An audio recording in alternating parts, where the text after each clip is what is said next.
Liver, ఉల్లిపాయ కాడలు. ఇది మొత్తం నీట్గా కడిగేసుకొని నేనైతే అన్ని మసాలాలు అయితే వేసేసుకున్నాను. ఇది కొంచెం మసాలాలన్నీ దీనికి పట్టిద్దాము. ఎందుకంటే కొంచెం ఇట్లా కలిపెట్టుకుంటేనే బాగుంటుంది, మసాలాలన్నీ వీటికి పట్టేసుకుంటాయి. అందుకని చెప్పేసి నేనైతే మసాలాలు అయితే పట్టేస్తున్నా.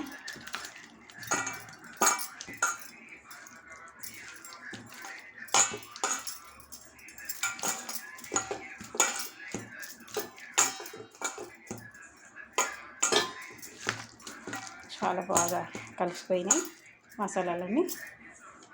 ఇదైతే నేనైతే ఇప్పుడు దీనికి అవసరం లేదు, ఎందుకంటే ఇది వేడి చేసే అవసరం లేదు. ఇది ఇట్లనే ఇప్పుడే నేనైతే పొయ్యి మీద వేసేసుకుంటాను. ఇప్పుడే ఫ్రై చేసేసుకుంటాను, ఎందుకంటే దీనికి అవసరం లేదు. ఎందుకంటే అది బిర్యానీ కాబట్టి అది కొంచెం టైం పడుతుంది మనకి, అందుకని చెప్పేసి అదైతే కొంచెం టైం తీసుకుంటుంది. ఇదైతే ఇప్పుడు నేనైతే ఇది ఫ్రై చేసేస్తాను, చూద్దాం.